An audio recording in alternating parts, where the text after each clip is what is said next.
CreepyCorner stories. Hey everyone, welcome back to CreepyCorner stories. You know, diving into the dark web is always risky, but sharing these stories with you makes it worth it. I'm curious, where are you watching this from right now? Let me know in the comments below. I noticed that these kind of stories hit differently depending on where you are. It might make the experience a little creepier. So tell me, are you watching from the safety of your home or somewhere less secure?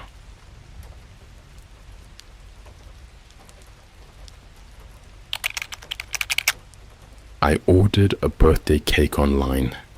It came with a dark web file inside. This might sound like the most random story ever, but I swear, every word of this is real. And if you've ever ordered something from an online bakery, especially one that doesn't have many reviews, just keep reading. Alright, so this happened earlier this year, March 2025.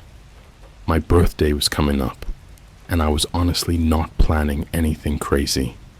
Just a chill get-together with a few friends from work, some college buddies, and maybe my cousin who never shows up to anything unless free food is involved. I live just outside Seattle, in this mid-size apartment complex where everything smells faintly like weed and burnt toast. Life's pretty average. I'm not famous, I'm not rich, and I definitely don't go looking for creepy stuff. I'm just a regular 24-year-old with a 9-to-5 job, an Instagram that's way too curated, and a weird habit of watching animated horror stories on YouTube late at night. But what happened with that cake messed me up. Like, I still check under my bed before sleeping. I don't even joke. So I was on my lunch break at work, scrolling through TikTok while eating some dry-ass tuna sandwich, and I saw this ad. It was one of those weirdly specific targeted ones. It said, custom cakes, delivered fast, fresh, fun, unique. The page looked clean, kinda like a mix between a small business and an Etsy shop. The name was super generic too, Cake Rush Delights. I clicked the link, expecting to find overpriced wedding stuff or whatever, but the site had a modern layout, pastel colors, happy music in the background.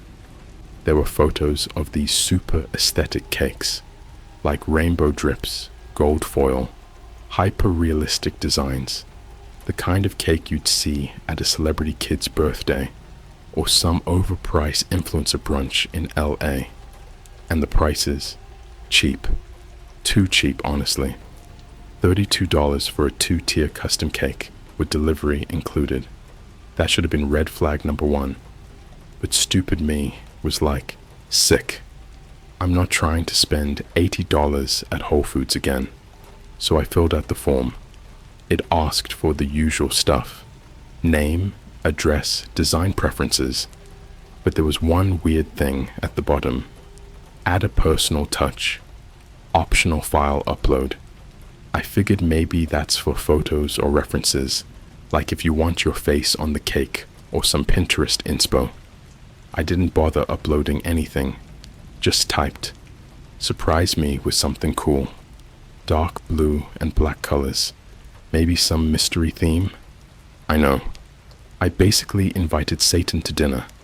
The confirmation email came instantly. It was generic, no contact number, just a support email that looked like it was made in 5 minutes.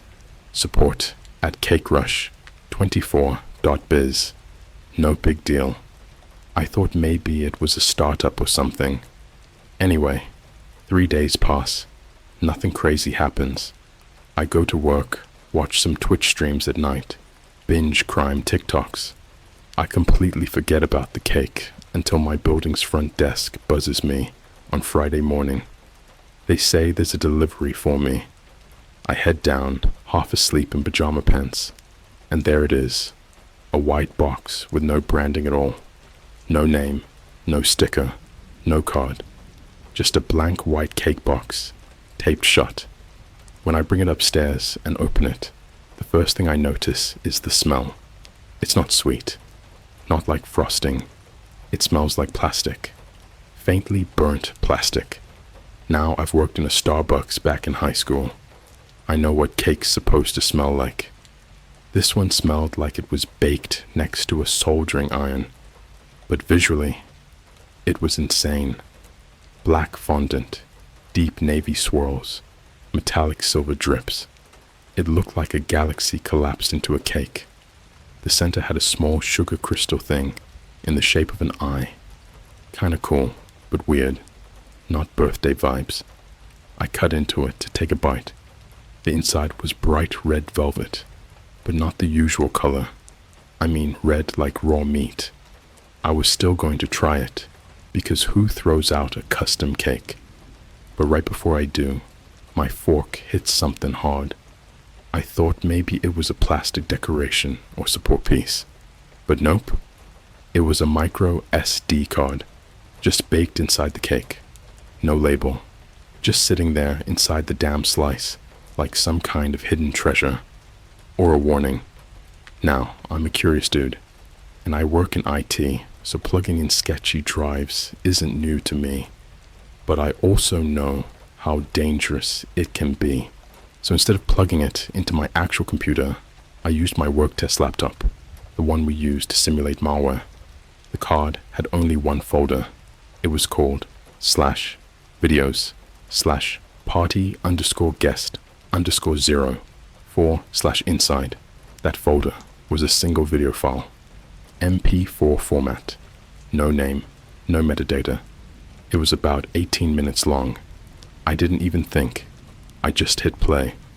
The video started with static, like old TV static. It looked like it had been filmed on a 2005 Motorola Razr, all grainy and glitchy. Then it faded into a shot of a basement. Concrete walls, no windows. You could hear dripping water. The camera was shaky, like someone was hiding while recording. Then I saw a person, sitting in a chair, duct taped. Their face was blurred, but their shirt, I recognized it. It was the same shirt I was wearing that day.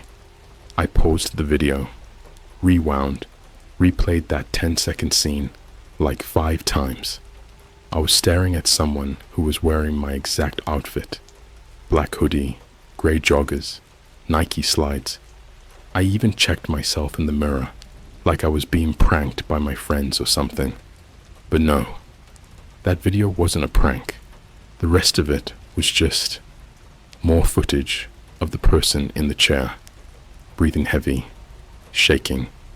No one else appeared, but every few minutes, a mechanical voice would play through some speaker in the basement. It said, "Party guest number 4, prepping complete, awaiting the others." Then the video ended. Just that. I haven't told anyone this. Not my friends, not my boss, not even the police. Because what do I say? "Hi, I ordered a cake online, and it came with a USB file of a guy who looks exactly like me, tied up in a basement. They'll either lock me up or laugh me out of the room." But that was just the start. Because later that night, I got a message on Instagram from an account with no profile picture, no posts, and a username like user944xxx_ghost4. The message said, "Happy birthday. We're almost ready for you." I didn't sleep that night. After I got that Instagram message, "Happy birthday. We're almost ready for you," my heart didn't slow down for a second. I locked every door, pulled the blinds, even unplugged my router like that was gonna help. I stayed up until 5 a.m., just watching, listening, waiting for the sound of footsteps that never came. But here's the thing. Something did happen, just not inside. At 3:42 a.m., I heard a car pull up outside my apartment complex. Not uncommon. DoorDash, Uber, all that. But this car didn't leave. No doors opened. No one got out. It just sat there. Engine off. Headlights off. Just parked. I peeked out the blinds like some paranoid freak, and I saw it. A black Chevy Impala. Windows completely tinted. No license plate. I waited. At exactly 4 a.m., it drove off. That's when I knew I wasn't being paranoid. This wasn't a prank. Someone was tracking me. The next morning, I did something stupid. I posted the story on my alt Twitter. Just the first part. The cake. The video. Not the message or the car. Just enough to see if anyone else had experienced anything similar. I left my DMs open. 3 hours later, I got a message from someone named @dead_channel_archive. No profile pic. 0 followers. Bio said, "They're real. They collect." The message simply said, "Your guest 4. The last 4 digits of your order ID was 004, weren't they?" I checked the confirmation email. Order number 8923004. My stomach dropped. Before I could even type a reply, they sent another message. They picked me too. In 2021. But I ran. I'm still running. Then they sent a ZIP file. It was titled guest_list_records_2016-2025.zip. I downloaded it. I scanned it twice. Nothing malicious. Opened it. Inside were folders labeled by year, 2016 through 2025. Each folder had multiple images, text files, and videos that were named like Guest 001, Intro, Guest 002, Departed Guest 003, Reclaimed Guest 004 Pending. My name was in the text file for Guest 004. Full name, address, IP, birthday. Even my Spotify playlists were listed. Stuff no one should have access to. I felt sick. Then I made the biggest mistake of my life. I clicked on the Departed video from Guest 002. It started like the one I found in the cake.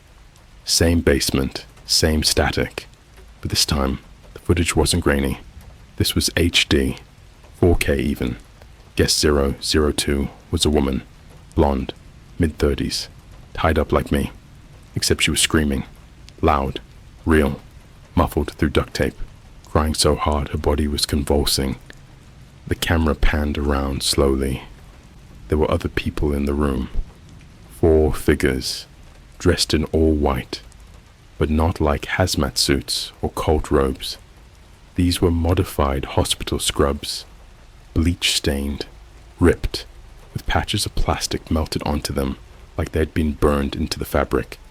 Each of them wore a mask, hand-painted porcelain masks, smiling, but not happy smiling, wide cracked smiles with blood-red lips and bulging cartoonish eyes. Think old-timey Mickey Mouse, but wrong. Twisted, like Disney was dying inside. One of them leaned toward her and whispered something, and I swear to God, the subtitles auto-generated by VLC picked it up. "You're being curated." Then they wheeled out a table. There were tools on it, but not surgical ones. I'm talking stuff like a rusted meat grinder, bolt cutters, a handheld electric saw, and worst of all, a cake knife. You know those big fancy silver ones they use at weddings? Except this one was engraved. It said, "To our favorite guest." That's when I closed the video. I threw up in my bathroom sink. I didn't finish watching. I couldn't. I'm not built for that.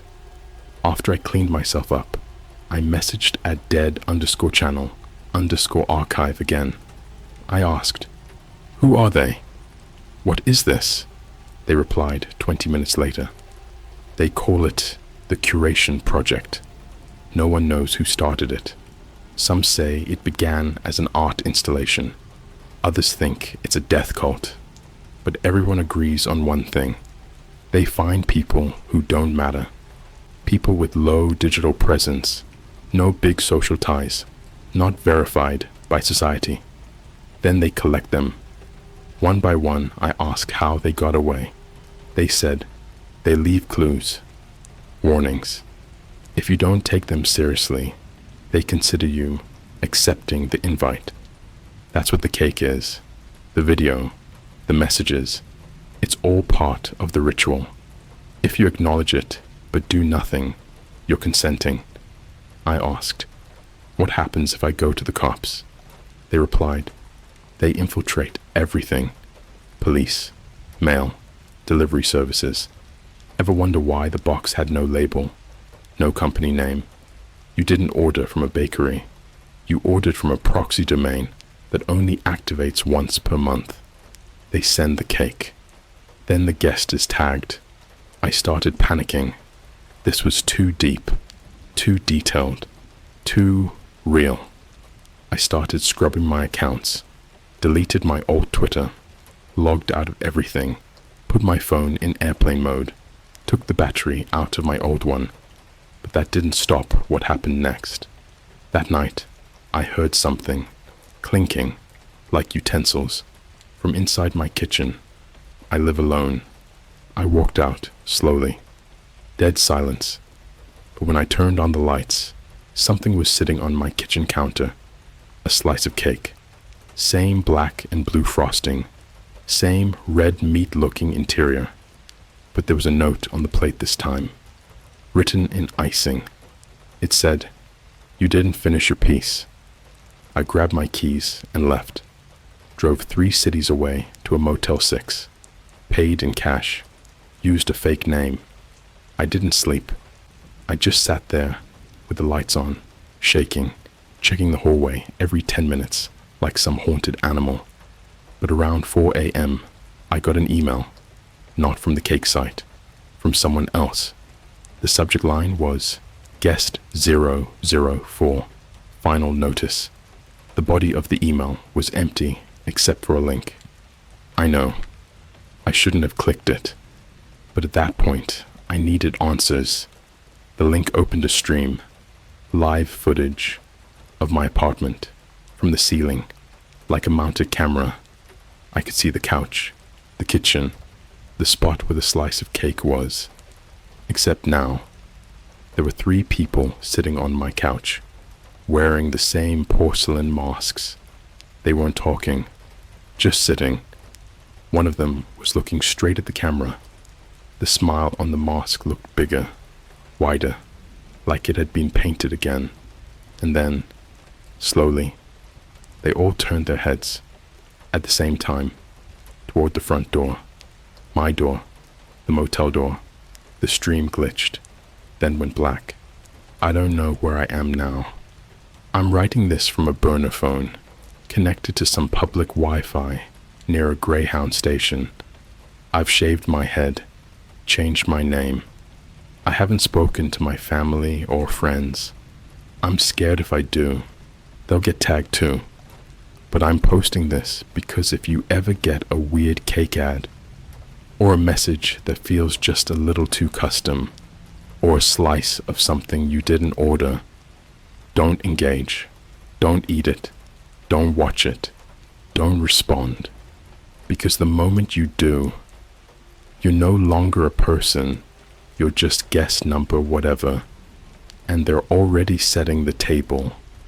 I don't know what time it is anymore. I haven't looked at a clock since that motel room stream. I stopped keeping track of hours. It doesn't matter. Not when time feels fake, plastic, like everything around me. Like I'm being molded into something I don't recognize. And the worst part, I don't think I'm being watched anymore. I think I'm being followed. So after I saw those 3 masked people in my apartment, on that live feed, I ran. I left everything behind. The cake box, my phone, laptop, wallet. I grabbed what I could, broke the SIM in half, tossed it into a sewer grate behind the motel, and took off down the highway. I didn't have a plan. I was just thinking, go. Go. G-O. Somewhere crowded, somewhere anonymous. I ended up in San Francisco 3 days later. Big city. Noise. People. Cameras everywhere. I thought maybe they'd leave me alone in a place like that. Blend in. But the problem is, you can't hide from something that already owns your name.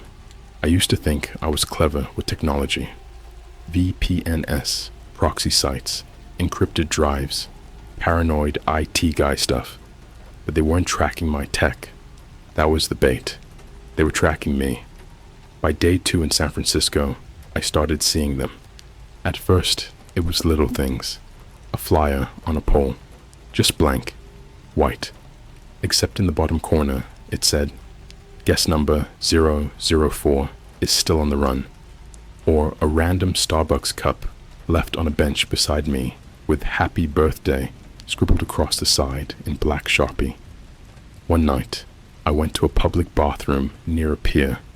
Slept there, shivering under a hand dryer. In the morning, someone had taped a Polaroid photo to the mirror. The photo was of me, sleeping, from the angle of the store door. I left the city the next morning. No bus, no train. I walked for hours, hitchhiked once, and ended up in this nowhere gas station somewhere outside Sacramento. I spent the last of my cash on a burner phone, some jerky, and a stained hoodie from a lost and found bin. That night, I slept behind a dumpster, and that's when I met her. She showed up around 3 a.m., just a silhouette at first, skinny, hood pulled low. I thought I was about to get mugged. I stood up, ready to fight or run, but she just raised her hands and whispered, "Guest 003. I've been waiting for you." That phrase, guest 003, it shouldn't have hit me like it did, but it was like hearing someone mention a dead sibling, a wave of sickness, dread, memory. She looked at me. Her eyes were sunken, twitchy, lips cracked. She smelled like old smoke and rust. Her voice wasn't threatening, but it wasn't kind either, like she wasn't fully there. "You think you're the first to run," she said. "You're not. You're just the first one they've let get this far." I asked who she was. She didn't give a name. She just pulled something from her pocket and dropped it on the ground between us. A lanyard from a hotel. Room key still attached. It said, "Welcome, party guest number 003. The hotel logo read, "The Curation Lodge, Whispering Pines, Oregon." Let me pause here. That's not a real hotel. I googled the name. No records, no Yelp, no location. But when I searched Whispering Pines, Oregon, I found two things. A now closed asylum from the 1960s that burned down under unexplained circumstances. A Reddit post from 2019 under r/urban mysteries titled, "Anyone else hear about the birthday party hotel where people vanish?" It only had 12 upvotes, no comments, and the account was deleted. That's when I knew. This wasn't just about me. This was a network, a system, and somehow they've been doing this for years, maybe decades, like some horrific cannibalized version of Airbnb meets the dark web. I asked the girl, 003, if she got away. She smiled, showed me her hand, 3 fingers. That's all she had left on it. The rest were cleanly removed, not stitched, not bandaged, just gone. "I got dismissed," she whispered. "They said I spoiled the recipe." I asked what that meant. She didn't answer, just kept rocking back and forth, mumbling under her breath. I leaned closer. That's when I realized she wasn't mumbling. She was reciting something, over and over. The baker wakes at 1 a.m. The batter screams at 2. The guest is dressed by 3 a.m. The slicing starts at 4. The next morning, She was gone. Vanished. Left behind only her hoodie and a USB drive tucked into the pocket. The drive had one file, guest_folder_masterlist.pdf. It was over 200 pages long. Each page had a profile, name, age, digital footprint, percent, location of collection, preferred prep method. Mine was on page 198. It read, guest number 004, status, awaiting final collection, digital footprint, low, perfect, preferred prep, method, isolation and identity fracture, collection, scheduled, TBA, likely during mental collapse.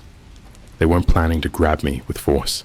They were planning to break me, piece by piece, like a long, slow tenderizing. That night, I broke, mentally. I don't remember what I did, but I woke up in a field, mud on my legs, cuts on my arms, a dog barking in the distance, my nails torn, clothes missing. Someone had written 4 on my chest in red lipstick. I checked the USB again. There was a second folder I hadn't seen before. It had appeared after I opened the PDF. It was titled, Congratulations, Guest 004. Inside was a 3-second video. Me, standing in the field, smiling. Someone was filming me, and I was smiling. Not scared, not lost. Smiling like I was home. I don't know how to explain what's happening anymore. They don't just take you. They don't just kill you. They rewrite you. Like you're a character in a script they edit in real time. Each message, each scare, each slice of paranoia. It's part of the recipe.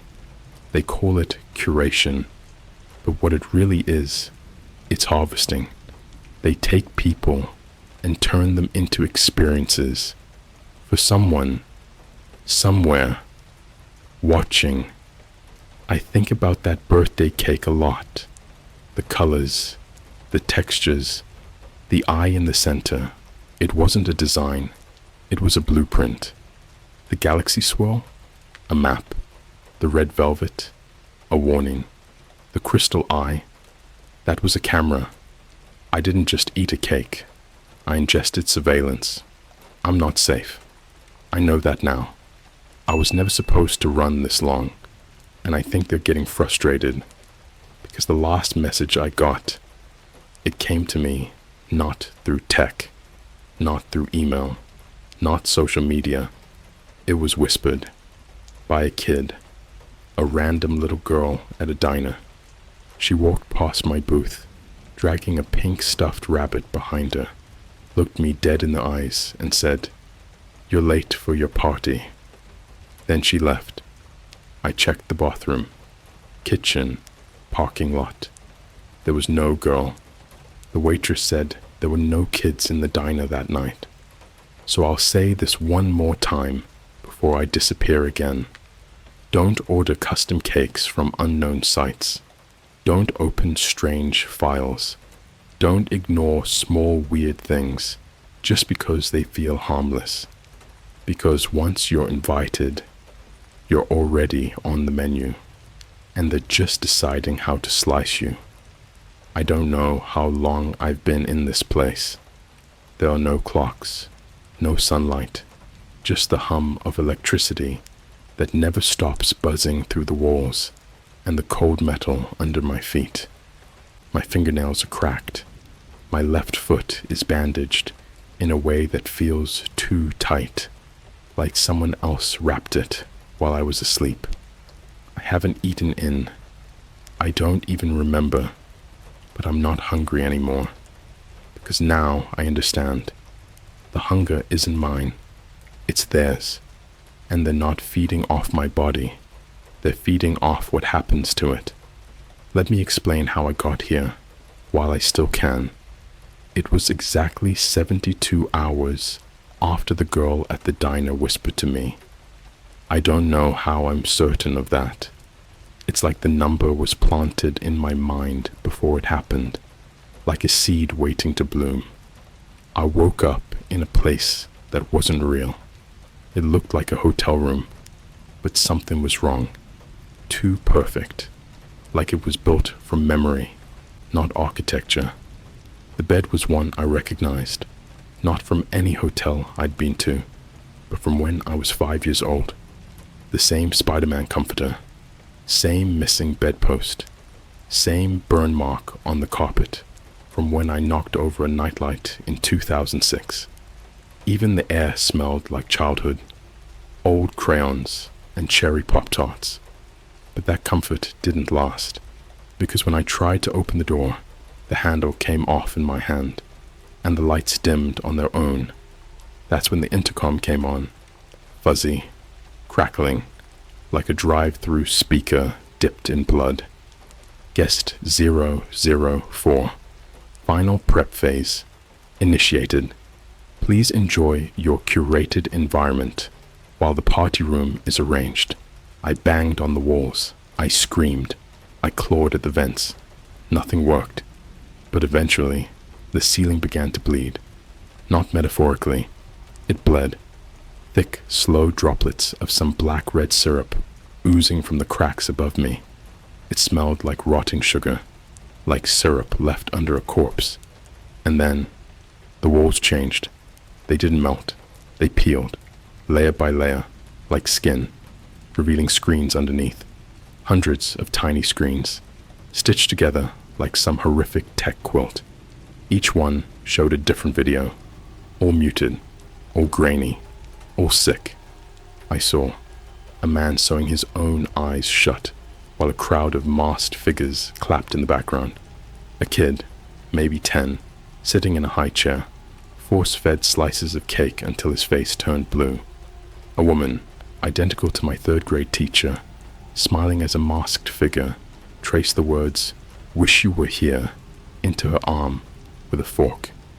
But the worst screen, the one directly in front of me, it showed me in the room I was in, except I was asleep, and someone was sitting beside me, wearing a paper party hat, holding a knife made of glass. The intercom crackled again. Guest 004 has completed emotional destabilization, transferring to party room now. The floor opened beneath me. Not a trapdoor, not a mechanical hatch. The actual floor peeled away like a sticker. Reality itself folded in, and I fell through the hole. When I landed, I was in a warehouse, or something pretending to be one. Huge, concrete, endless. The air buzzed with static. There were wires hanging from the ceiling, like tangled vines. Some of them sparked, others dripped. Not water, not oil. Teeth, like baby teeth. Hundreds of them, falling from above. And in the center of the space, a table, white cloth, balloons tied to the legs, a birthday cake in the center, and 6 chairs. 5 of them were occupied.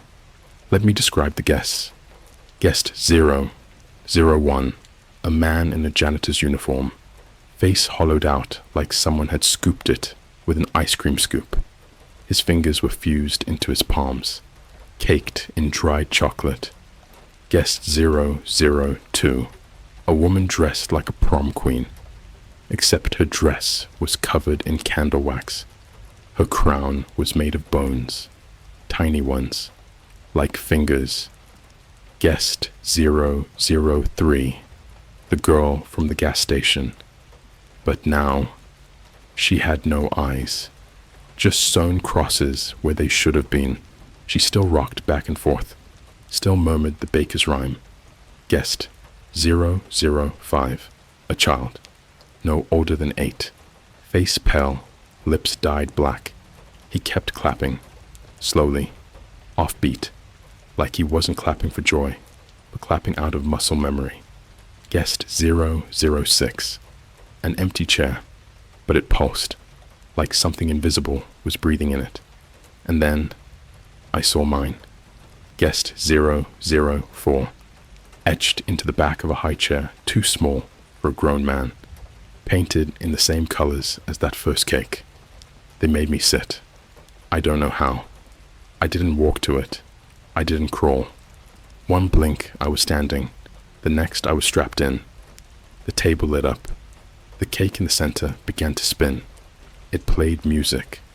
Off-key, slowed down carousel music, like someone recorded a happy birthday song on a cassette, left it underwater for years, then played it backwards. And then the walls came alive. Shadowy figures emerged, the same masked people as before. White scrubs, porcelain faces, cracked smiles. But now there were dozens. Some had extra limbs, others had no heads. One had 2 mouths stitched together with red thread. Each of them carried something. Not gifts, not candles, parts, hair, teeth, rib bones, scalp, eyelids, kneecaps, all placed in a line, like offerings, like ingredients. And then they began to sing. Here's to the guest, the birthday treat, skin so soft and organs sweet, the last to slice, the best of meat. Let's all clap as they complete. The shadows clapped, the guests clapped, even the empty chair clapped. Then the knife appeared. I don't know what happened next. I blacked out when the porcelain masked figure leaned forward and whispered in my ear, "You taste like regret." I woke up in a different place. It's a room. Real this time, I think. Padded walls, 1 camera in the corner, 1 speaker on the ceiling. There's a bed, and on the bed, every morning, there's a new slice of cake. Always the same kind. Black fondant, red velvet, blue streaks. Sometimes it moves when I look away. I'm not allowed to leave. Not yet. Because the speaker plays the same message every night at 3:03 a.m. You've been curated. Thank you for your contribution. I don't know who's reading this. I don't know if this message will reach the surface. But if you're here, and you ever see a cake you didn't order, or get a file with a strange name, or hear something knock at your door exactly 4 times, listen to me. Don't open it. Don't answer. Don't taste it. Because they're not sending you sweets. They're sending you a script. And once your story starts, you don't get to stop it. It ends here. I'm not writing this for you anymore. I'm writing this because it won't let me stop unless I finish it. They said that once you're baked into the sequence, your story must reach its final layer. That's the term they use now. They don't call it death. They call it layering. And I'm at the last one. This isn't a confession. This isn't a cry for help. It's an autopsy. And I'm writing it while I'm still alive. I was never released from that room. The one with the padded walls and the cake that blinked when I wasn't looking. They didn't unlock the door. They peeled it open, like skin. And on the other side was not a hallway, but a long, endless conveyor belt moving in complete silence. No gears, no friction. Just a steady, smooth glide, like being pulled through the throat of some machine built to digest you. There were no walls, just darkness and mirrors. Millions of them, floating, suspended in the black. Each mirror showed a different version of me. Some smiling, some crying. One of them was covered in blood up to his elbows, laughing at nothing while party confetti rained down in slow motion. And the one at the far end, he was eating me, fork in one hand, knife in the other, carving pieces off of my leg like ham. He didn't blink. He didn't chew. Just stared at the camera with frosting in his teeth. That's when the speaker in my skull said, "Final curation begins now. Please hold still while we cut the narrative into digestible portions. I don't know how they got me on the stage. Maybe I walked. Maybe they dragged me.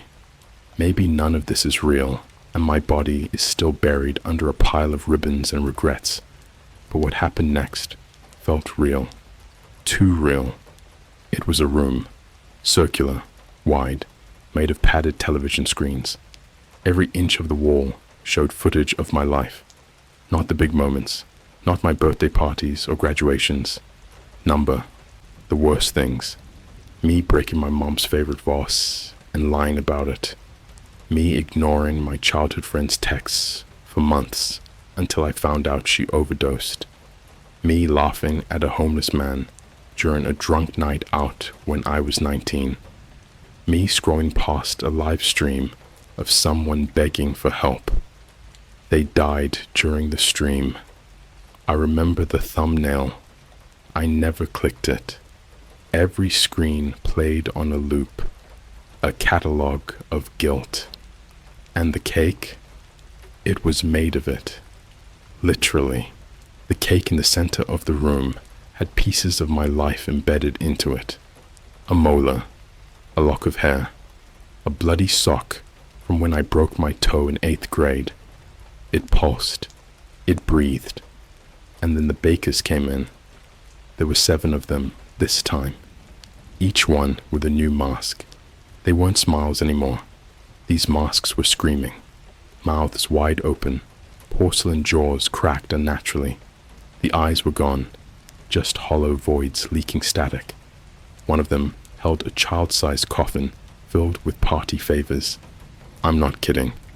Inside were noisemakers, streamers, glitter-covered scalpels, a balloon shaped like my dead dog, and a birthday card. They handed me the card. I opened it. Congratulations. You've made it to your final slice. Here's a fun fact. Every time you ignored the signs, you were giving us permission. Every unopened message, every joke you made about creepy cake stuff, that was consent. So let's bake your ending the way you wanted it. In silence. The inside of the card was lined with human teeth.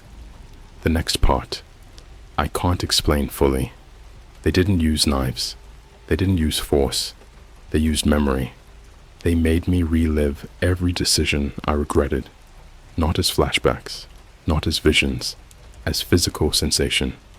I felt the shame like a burning heat in my stomach, the guilt like shards of glass behind my eyes, the fear, that unique, raw fear of being truly known, like something crawling under my skin. They began to peel pieces of me off, not skin, personality, identity. I watched as they placed little fragments of my voice, my laughter, my childhood handwriting onto a silver tray. They were plating me like a meal. One of them whispered, "We feed the next guest with the flavors of the last." And then they brought in the next one. I recognized him. He was a YouTuber, not huge, but I used to follow him.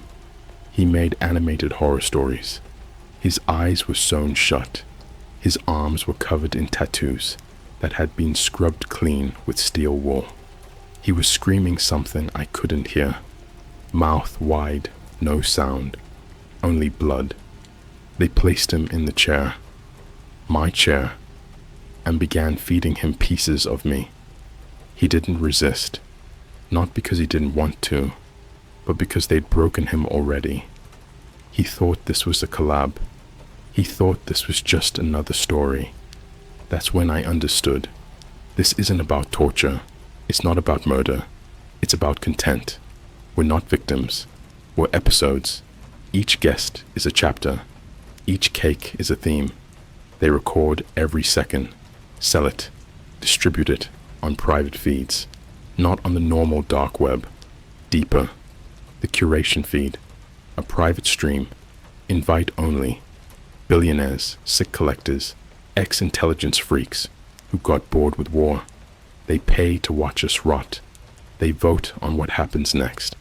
They choose how long we suffer, what props to use, what memory to delete. We're not even people. We're recipes. And now it's my turn to finish baking. They've taken everything from me. My name, my voice, my thoughts. I can feel them extracting the lost bits. I don't know how I'm still writing this. Maybe this post isn't real. Maybe it's just one final hallucination before I'm served. But if you're reading this, if it reached you, That means the feed has opened. You've been shown the behind-the-scenes bonus content. You've seen how the cake is made. So now I have to ask, have you ever received a link you didn't remember clicking? An ad that seemed too personal? A message from someone you swear you never followed? Did you ever watch a horror video and feel like it was made just for you? Because if you did, congratulations, you're the next guest.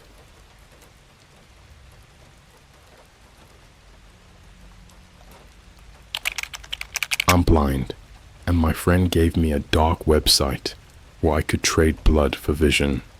I don't have enough left, and you won't believe who's next. This story is posted on r/nosleep. Everything you're about to read is 100% true to the best of my memory. Don't message me asking for the link to the site. I'm already in too deep. And if you try to find it, God help you. I've never posted anything like this before, but I've got no one else to tell. And if anything happens to me, I want this out there. So yeah, this is my story. To start with the obvious, I'm blind. Not legally. Totally. Like black screen, no light, no outlines, just void. I've been this way since I was 12. After a nasty car accident on a road trip to Six Flags. We were in Arizona, headed back from the Grand Canyon, and my uncle fell asleep at the wheel. I remember glass, screaming, then nothing. Doctors said the trauma detached both my retinas. I've had 3 surgeries, all failed. Anyway, I'm 21 now, and I've gotten used to it. Kind of. I use a white cane, got decent at navigating with sound, and I even do a podcast with a friend of mine named Ty. It's called Blindside Horror, where he reads scary stories to me and we rate them together. Silly stuff. TikTok likes it. That's actually where this started. TikTok. One night a few weeks ago, Ty and I were just chilling at our usual Starbucks in downtown Chicago. I had my AirPods in, and he was scrolling TikTok with that gross slurping sound people make when they drink the bottom of a Frappuccino. Suddenly, he goes, "Dude, check this out. There's this trend where people are getting, like, actual body modifications through the dark web. Like, not piercings. We're talking surgeries." I laughed, thought he was joking. But then he shows me this audio, some warped, glitched out robot voice saying something like, "Trade flesh, buy sight. You can see her again. You can see everything." He said the background had this weird black and red sigil spinning slowly, like some ancient rune drawn in blood. The TikTok was getting taken down within minutes of posting, but people kept reposting it. Ty's always been into weird internet rabbit holes, and I'm not new to the creep factor. We've covered MK Ultra, backmasked Disney songs, Cicada 3301, all that on the podcast. But this felt darker, more personal. He leaned closer and whispered, "You ever want to see again?" Of course I did, but I told him, not if it means getting carved up by some Romanian dude in a basement. He didn't laugh. "You don't need surgery," he said. "It's like you pay in a different way." I thought he meant money, but nah, not even close. 2 nights later, Ty sends me this encrypted file over Signal. Just says, "Open this with headphones." Trust me, I pop it open while lying in bed. What I heard was impossible. It wasn't a voice. It was like my brain got tapped, like it bypassed my ears and just entered my head. A low, vibrating whisper slid into my skull. "Your eyes aren't broken. They're just closed." Then silence. No static, no music. Just total, unnatural silence. It was so quiet, I could hear my own blood moving in my neck. Then a click, like a door unlocking. I blinked, out of habit, and I saw something. Just for a second. I know how insane this sounds. I get it. But I swear on my life, I saw my ceiling, my crappy popcorn ceiling in my tiny studio apartment. The way the moonlight bled in through the blinds. I saw it. I screamed so loud, my neighbor started banging on the wall. But when I blinked again, it was gone. Back to black. I called Ty immediately. He picked up on the first ring. It worked, didn't it? I demanded to know what he'd sent me. He told me he got the file from a client. Ty is a freelance hacker. Like, not a criminal. More like white hat adjacent. He digs into places people shouldn't, usually for horror, ARG research, but this wasn't for a game. I was hired to test a protocol, a site that's only accessible at exact times through a VPN that reroutes through an abandoned satellite in Norway. A what? Yeah, I know. It's called VESSEL.EY3. That's the domain. It doesn't show up on the ClearNet. You don't even type it in. It finds you, but only if you listen first. Then he asked me the creepiest question I've ever been asked. How much blood would you give to see again? I laughed at first. I thought it was a bit, but he was dead serious. He told me the site works on exchange rates, not money, not Bitcoin, biological exchange. The more you want, the more it takes. To see a full minute, you'd have to offer 200 milliliters. To see for a day, almost a liter. To see forever, no one's lived to tell. But here's the messed up part. You don't bleed it out all at once. The site assigns a timer, and every hour it takes a little more. Through your nose, eyes, gums, ears. You don't even feel it at first. Ty said he tried it for 30 seconds.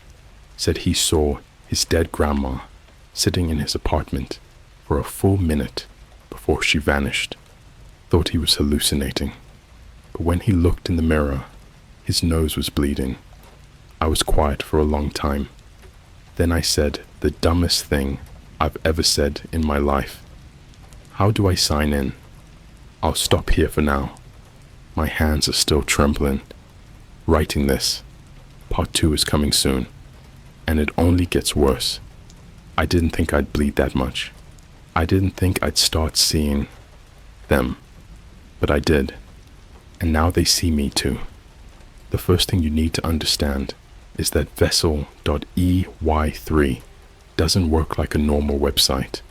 There's no interface, no homepage, no cursor. It's not even visual. It's felt, like it hijacks your nervous system and speaks directly to something under your thoughts. Ty told me I needed to make a choice. A blood contract, he called it. He handed me this modified glucose meter, the kind diabetics use, but hacked with a curved black needle and a single glowing dot pulsing on the side like a heartbeat. You sign it with blood, he said. Just prick your thumb, press it once, and say what you want. So I did. I want to see for 1 hour. As soon as I pressed my thumb to the device, everything changed. There was no sound, no vibration, not even a light. Just this sharp, wet sensation behind my eyes, like something crawling into the back of my skull, digging its fingers into my optic nerves. I felt pressure, stretching, like someone was unzipping my face from the inside. Then, light. For the first time in 9 years, I saw the room I was in. Everything looked slightly off, like I was viewing the world through a fish tank full of smoke. The colors were muted. The shadows looked too sharp, and there was this strange ripple in the air, like heat rising off asphalt, except it followed movement. Ty was across from me, grinning like a psychopath. You see now? I couldn't even speak. I nodded, started laughing, crying, everything. My knees hit the floor. That's when the clock appeared, dead center in my vision. 59:59, a timer, counting down, in my eyes. I didn't care. I could see. That's all I wanted. But that was before the blood started. The first drop fell at 55:02. I thought it was sweat until I tasted metal. I touched my upper lip and saw it. Red. Thick. Too dark. It wasn't from my nose. It was coming from the inside of my tear ducts. I blinked, and 2 perfect crimson tears rolled down my cheeks. Ty looked at me and just nodded. "That's normal," he said. Then he turned away and muttered something under his breath. "They're coming." "Who's they?" That question didn't even form before I heard the first knock. Not on the door. On the walls. 3 slow, heavy knocks. Thud, thud, thud. The sound didn't echo right. It came from inside the drywall. I turned my head, trembling. There was a long smear of black liquid seeping from a crack in the wall. But when I leaned closer, I saw an eye blink at me from inside the sheetrock. No eyelid, no face. Just a floating, lidless eye staring through the crack. It moved with my breathing. Ty grabbed my arm and yanked me away. "Don't look at them too long. They know when you notice," I screamed at him. "What are they?" He didn't answer. He just whispered, "You see them because you see too much. They've always been here. You're just not supposed to look." Over the next few minutes, the bleeding got worse.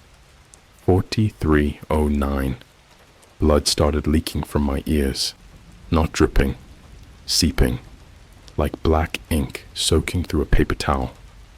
39:22. My gums split open. I wasn't even speaking, just sitting there, and blood started pooling in my mouth like it was filling from a tap. 35 minutes. That's when I saw her. The girl from the accident. I've never told anyone this before, but I wasn't the only person in the car when we crashed on that Arizona road trip. I had a cousin named Lily, 7 years old. She was sitting next to me, holding her Happy Meal toy. I remember the moment before the truck hit us. She was staring at me. Then the glass shattered, and I never saw her again. I thought she died on impact. But now, there she was, standing in the corner of my living room, still in her purple unicorn shirt, her face partially caved in, like porcelain cracked down the middle. Her head twitched every few seconds, like she was buffering, but her eyes were wide open. She looked right at me and said, "He traded me to see you." I started choking. I couldn't breathe. My mouth filled with blood, and I vomited on the carpet. Thick, chunky black-red sludge with a white fragment in it. A tooth. My tooth. I collapsed. My vision started going sideways, like someone was tilting the world. But the timer kept ticking. 28:59. Ty grabbed me by the shoulders and screamed, "You have to finish the hour. You have to. It's the only way." I tried to back away, but he shoved a phone in my hand.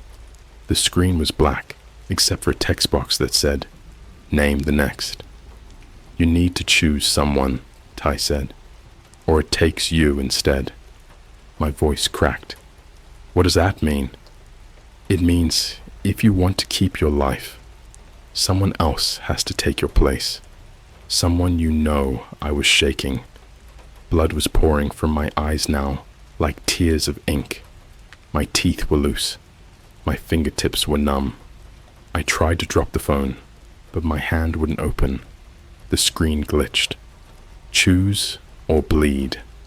I typed my name, out of instinct, out of fear. The screen flashed red. "Invalid, you're already inside." The timer was at 1700 now. That's when Ty looked at me and smiled. "You don't get it. I picked you. I froze. You were my trade. I only paid for 30 seconds. The rest of my time, I bought it with you. Suddenly I felt it, this horrible dragging sensation behind my ribs, like something was pulling at me from the other side of the room. My shadow, it started standing up. No joke. My shadow peeled itself off the wall and stood upright. No features, just this tall, twitching, pitch-black silhouette with my outline and eyes that didn't blink. The shadow took a step forward. I screamed louder than I ever have in my life. Take someone else! Take someone else! I panicked and typed a name. Rachel, my ex. She cheated on me in college, left me for a crypto bro with a Tesla. I didn't even hesitate. The second I hit enter, the shadow stopped, tilted its head. Then it vanished. I collapsed, gasping. My eyes burned. My mouth was full of clots. My nose was leaking black bile. But the timer kept ticking.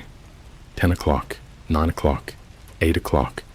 And then, exactly at 7:06, my phone buzzed. A notification. From Facebook. It was a post. From Rachel's sister. I don't know how to say this, but Rachel was found dead in her apartment tonight. They said she bled out from her eyes. It was like she was trying to see something that wasn't there. I dropped the phone, started hyperventilating. Ty was gone. No explanation, no goodbye, just gone, like he never existed. The last thing I saw before the timer hit 00, before the world went dark again, was my reflection in the TV screen. My face was pale, blood all over. My eyes looked like they weren't mine. And behind me, standing in the reflection, was me. Except he didn't blink, and he didn't look away. Don't ask me if this is real. Don't ask me how to find the site. Because if you heard the audio, you're already in, and it's your turn next. When the timer hit 0, I thought I'd go back to the black nothingness I'd lived in since I was 12. But I was wrong. So wrong. You don't go back. You don't stop seeing. You just start seeing what you're not supposed to. It's been 3 days since I did it. Since I gave blood to that thing behind VESSEL.EY3. My vision should have shut off like a switch. Instead, it's like someone left the back door of my mind wide open, and now everything that lives behind the walls of this world is crawling inside. I'm still bleeding, not fast, just a slow trickle out of my ears, my tear ducts, sometimes my gums if I eat too fast. But that's not the part that's got me scared anymore. It's the eyes. They're everywhere, not literal ones. Worse, it's like reflections have started watching me, not reflecting me. Watching. My bathroom mirror, the version of me in it doesn't move when I do. I'll tilt my head and he just stands there, dead still, staring. His mouth hangs slightly open like he's mid-sentence, but forgot what he was going to say. And his eyes? Completely white. No pupils. I've started covering the mirrors. All of them.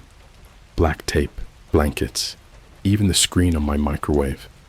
But that version of me, the one with no pupils, he finds a way back every time. Once, I caught him in the camera lens of my MacBook, just standing there, behind me, in a pitch black room.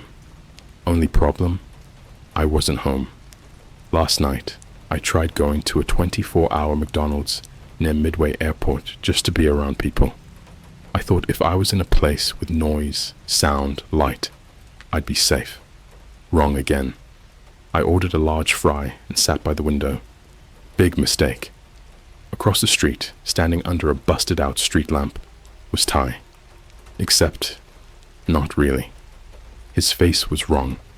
From that distance, I could still make out his eyes, sunken, too far apart, jaw dislocated and hanging like a broken puppet.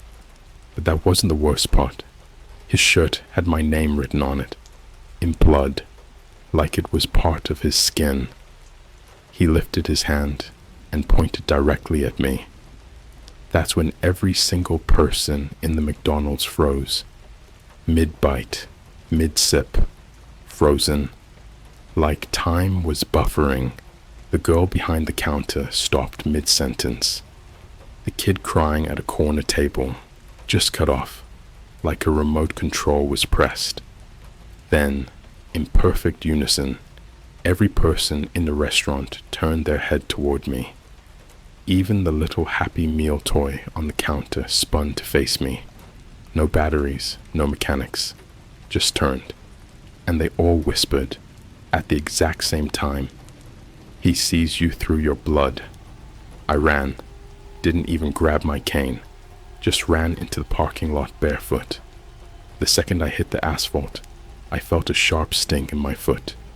Thought it was glass, but when I looked down, thumbtacks, hundreds of them, just laid out in the exact shape of the rune I saw on that first TikTok.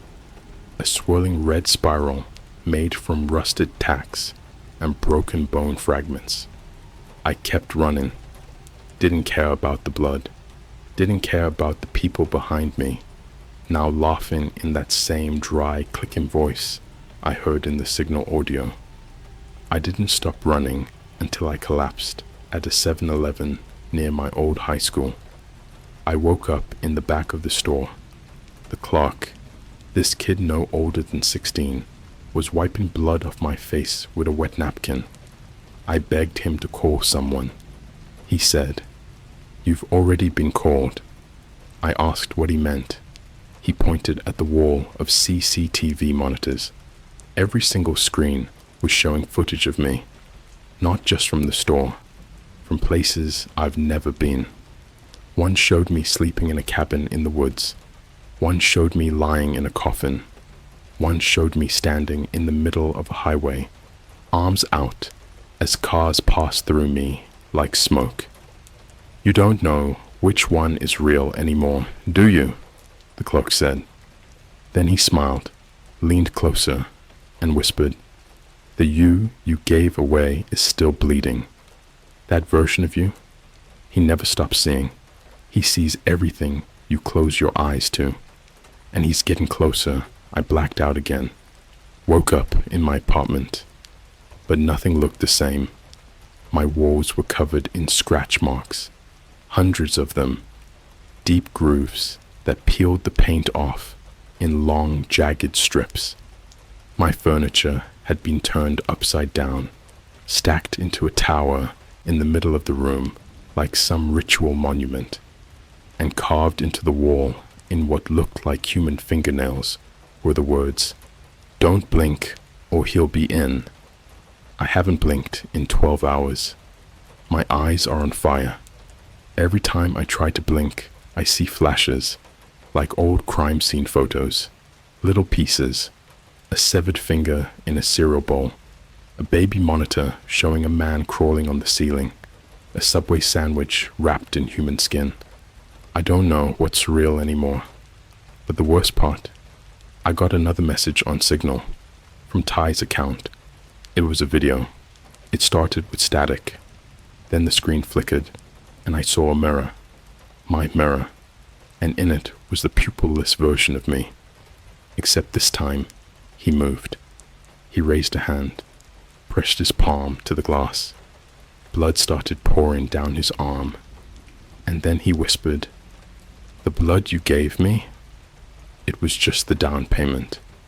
There was a knock at the door. I checked the people. No one there. But when I opened it, there was a box. No return address. No label. I brought it inside, and for a solid 5 minutes, I just stared at it. Then I opened it. Inside was a mirror. Cracked, but it reflected perfectly. And in it, me, smiling, but not blinking. Don't sleep. Don't blink. Don't look too long at your reflection, because once he sees you back, he doesn't stop. He's coming for your eyes next. I haven't slept in 4 days. I've tried everything. NyQuil, vodka, punching myself in the jaw to force unconsciousness. But every time I even start to drift off, the eyes come back. Not mine. His. The me in the mirror. The one that bleeds without blinking. The one that moves when I don't. You want to know what hell feels like? It's not fire. It's not screaming. It's your own reflection standing in the corner of your room while you cry into a pillow, begging it to go away, and then hearing it answer in your own voice. You gave me life. Now give me more. The mirror he came through is still in my apartment. I tried smashing it, punched it so hard I sliced open every knuckle, bled all over the carpet, but the glass didn't break. It just split, slowly, like skin opening along a wound, and in that slit was a mouth, a real one, human lips, sewn shut with wire, stretched across the glass. It started whispering to me through clenched teeth, muffled, but real. More blood, more light, more to see. It hasn't stopped whispering since. I went to the ER yesterday. I told them I was hallucinating, that I hadn't slept, that I'd lost blood and couldn't stop bleeding from my eyes. They ran a CT scan. The nurse came back pale. She said, "You have eyes inside your skull." I laughed. I thought it was a joke, but she showed me the scan. She was right. There were 5 extra eye-like formations wrapped around my brainstem like tumors, and they were pulsing, like they were looking outward through my face. But the worst part, they blinked. On the scan, I don't even think the nurse was real, because when I asked her for her name, she said my name. I left before they could strap me down. I don't trust hospitals anymore. Not after what happened to Rachel.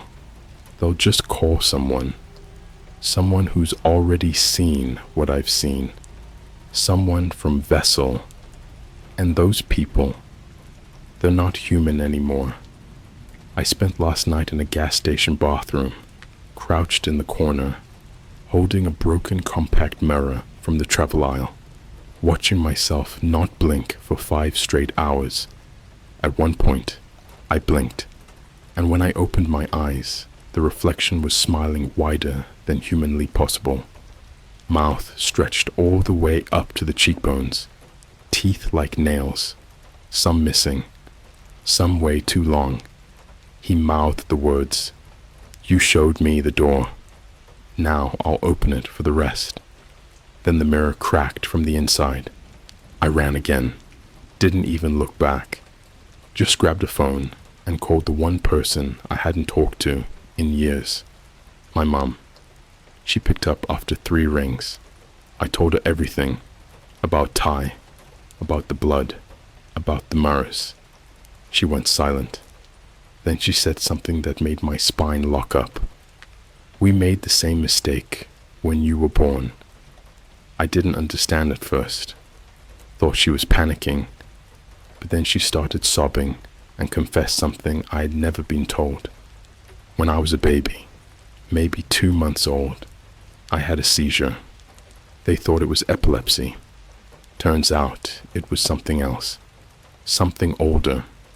She said she'd taken me to a specialist her sister had found on a dark web message board, someone who could close the vision and seal the gate before it opened. They performed a ritual, not surgery, something worse. My mother handed me over to a man with no eyes, just scar tissue across his face, like wax melted over sockets. He told her, "This boy was born looking inward. He must forget what he sees." So they blinded me. Not the car crash, not an accident. They took my sight to protect me from what was already inside me. And now that I traded blood for vision, I opened it again. You know what real fear is? It's hearing your mom say, "They're already in the house, aren't they?" And realizing she's right. The lights in my apartment started flickering. I wasn't even home. I was using my phone camera to peek through my front door using a cheap security system I'd set up. The living room, empty. But when I reversed the camera, looked at the reflection in the TV screen, there were 3 people standing behind the couch. Tall, thin, wrapped in skin that looked sewn together, mouths gaping open, no teeth, just bleeding gums and black tongues. And in their hands, eyes, dozens of them, human, cat, dog, some still twitching, like they were collecting vision, harvesting it. I tried to get in. I sprinted up the stairs, but when I opened the door, no one, no blood, no intruders, no reflection, just a note, slipped under the mirror. Written in my handwriting, it said, "You keep giving them what they want, and they'll keep letting you see. You opened the gate. You are the vessel now." And underneath it, drawn in smudged blood, was the rune again. The same one from the TikTok, from the thumbtacks, from the dark website. I don't think I'm just being watched anymore. I think I'm watching myself from the other side. The part of me that went blind didn't die. It was sealed, caged. And now that I opened the gate, it wants out. It wants to trade places. Earlier tonight, my friend from the podcast, Nico, called me. He was crying, screaming into the phone that he saw me standing in his kitchen. "But you're not blinking," he said. "You're smiling. You haven't stopped smiling." I screamed at him to leave the house, but the line went dead. A few minutes later, his Instagram posted a story. No caption, just a mirror.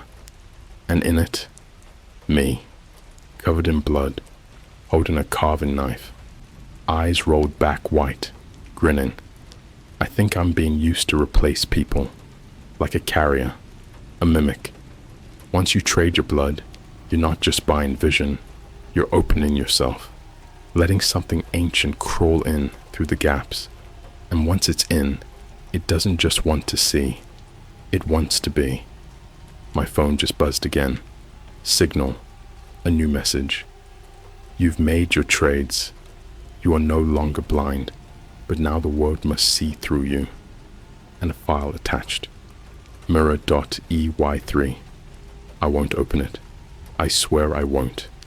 But it's vibrating. Non-stop. My reflection is mouthing the word yes. The mirror is cracking again. Blood is running down the glass like tears. And I think I just heard a voice behind me say, "Blink. Trade. Become. Don't look in the mirror tonight, because your reflection might blink before you do. And that means you're not the one inside anymore." I opened the file. I didn't want to. I didn't mean to. But it didn't ask for permission. It opened itself. The moment my thumb brushed the side of the phone screen, it clicked like a locked jaw unhinging. No confirmation, no prompt, just a flash of white light, and the feeling of something wet sliding under my fingernail. And then, everything changed. I saw myself, not in the mirror, inside myself, from the outside. It was like my soul had been peeled out of me and was now hovering inches away from my own skull, watching my body blink without me. I saw my hands, my real hands, flickering like static, muscles twitching, tendons tightening in reverse. My mouth opened and shut, as if someone else was learning how to use it for the first time. And then my reflection finally spoke back. "You were never blind. You were sealed." The mirror cracked, but this time it bled. Not just red, black, gray, yellowish pus. It oozed from the edges of the glass, like the frame was rotting from the inside out, dripping onto the carpet and sizzling like acid. I stared into it, and what stared back wasn't me. It wore my skin like clothing 2 sizes too big. It moved like me, but with too much delay, like it had seen videos of humans and was trying to recreate it frame by frame. and its eyes, not white anymore, pitch black, swirling inward, like the drain of a sink that never ends. I heard whispering again, under my skin, not in my ears, a chorus of voices, young, old, male, female, some not even human. I couldn't make out the words at first, but then they snapped into sync, like a choir forming a single thought. Trade is complete. Vessel is full. Prepare the harvest. I started to scream, and I felt my tongue slide out of my throat. Not fall. Slide. Like something had grabbed it from the base and was pulling it backward, down through my neck, like a rope being reeled into my stomach. I choked. I gagged. I vomited blood. There were teeth in it. Mine. 4. All molars. Roots still twitching like dying bugs. Then the lights went out. Not in my room. In the world. Everything outside my windows went black. No streetlights. No car engines. No sounds. Total silence. Like the earth itself had hit a power switch. And in the silence, I heard doors opening. Not mine. Everyone's. There's no real way to describe what came next without making you think I've lost my mind. Maybe I have. Maybe you will too. But the people in my building, the neighbors I've heard coughing through walls for 5 years, the lady upstairs who always drops her dumbbells at 3 a.m., the old man next door who watches baseball reruns with the volume too high, they all started screaming, but not in pain, not even in fear. They screamed like they were being hollowed out, like something was scooping their organs out of their mouths while they were still breathing. And then came the thuds, bodies collapsing, one after another, heavy and wet, like sacks of raw meat hitting concrete. I opened my door. They were waiting, lined up in the hallway. Neighbors, friends, Ty, all of them standing perfectly still, covered in blood, grinning wide, mouths stitched open with red wire. Their eye sockets were empty, black holes leaking smoke, and in their hands they each held a mirror, small, circular, ornate. They all tilted their mirrors toward me, and in every single one I saw myself. But in each version I was less. One had no mouth, one was skinned, one was hanging from the ceiling, and one had no eyes at all, just twitching holes leaking teeth. Ty stepped forward. His voice was gone, but the whispers came back through him. Final trade, the blood of others, the vision of all, become the mirror born. My body moved on its own. I stepped back inside, walked to the bathroom mirror, and I watched my reflection smile and raise the carving knife I didn't even know I was holding. Then it said, in my voice, but lower, like a basement version of me, "You've seen enough. Now it's their turn. You might think this is the end, that I finally snapped, that I killed myself, or became a husk like the others. But no, I didn't die. I woke up, and I was somewhere else. Not a dream. This place was real. Cold air, damp stone, smell of rust and rotting paper, like an underground archive no one had opened in 1,000 years. I was lying on a table made of bone, human bone, and above me, dozens of eyes in jars, floating, blinking in sync with mine. There were others, people in rows, strapped to chairs. Every single one had mirrors pressed against their faces, and inside those mirrors, me. Over and over again, different poses, different expressions, different deaths. A machine in the corner clicked. It printed a photo. I crawled to it, picked it up. It was me, standing outside a school, smiling, wearing a janitor uniform, children behind me. The caption below said, "Next trade, 26 eyes, 13 smiles, 1 witness. Harvest scheduled, Tuesday, 8:43 a.m. I finally understood. Vessel.ey3 doesn't just show you what you want to see. It uses your blood to make others see. We become the reflection. We become the infection. Once we trade, we become mirrors ourselves, walking, bleeding mirrors, spreading the sight to others. The vision is a virus, and I'm patient zero. I'm not in my apartment anymore. I don't know where I am. No GPS, no windows, no clocks, but I can see. And worse, I know someone is going to read this. Someone like you, curious, awake, blind to what's on the other side. Let me make this clear. Don't look at your reflection for the next 24 hours. Not in your phone, not in a window, definitely not in a mirror, because once you do, I'll see you. And once I see you, you'll see me too. And then the trade begins.